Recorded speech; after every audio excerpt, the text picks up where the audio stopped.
ایک زمانے میں بغداد میں ایک بہت بڑا چور رہتا تھا جس کا نام علی تھا۔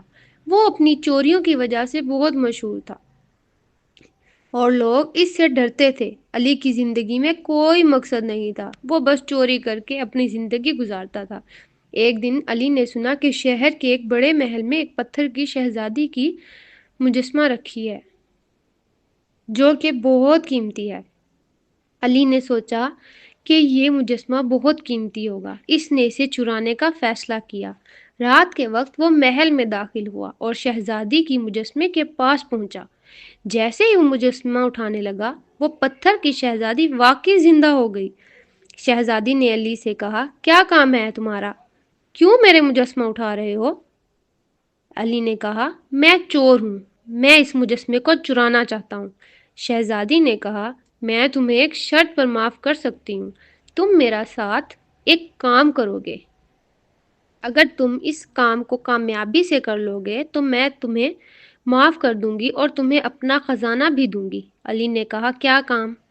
شہزادی نے کہا، تم میرے لیے ایک قیمتی موتی لاؤ گے جو کہ ایک خطرناک دریا میں ہے۔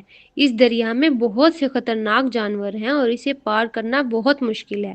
اگر تم اس موتی کو لانے میں کامیاب ہو گئے تو میں تمہیں معاف کر دوں گی۔ علی نے ہمت کی اور موتی لانے کے لیے روانہ ہوا۔ وہ دریا کے کنارے پہنچا جہاں بہت سے خطرناک جانور تھے جیسے کہ کروڑیاں، سانپ اور بڑی بڑی مچھلیاں، لیکن وہ ڈرا نہیں اور دریا میں کود گیا۔ علی نے اپنی جان کو خطرے میں ڈال کر دریا پار کیا اور موتی کو تلاش کیا۔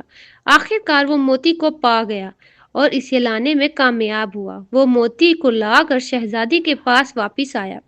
شہزادی نے خوش ہو کر کہا، تم واقعی بہت ہوشیار ہو، تمہیں معاف کیا جاتا ہے اور میں تمہیں اپنا خزانہ بھی دوں گی۔ علی نے کہا، شکریہ شہزادی، آپ کی شرافت کی میں قدر کرتا ہوں۔ شہزادی نے علی کو اپنا خزانہ دیا اور کہا، اب تم ایک اچھا انسان بن جاؤ اور اپنی زندگی کو نیک کاموں میں لاؤ۔ علی نے وعدہ کیا کہ وہ اپنی زندگی کو بدل دے گا اور اچھے کام کرے گا، اور یوں علی کی زندگی بدل گئی اور وہ ایک اچھا انسان بن گیا۔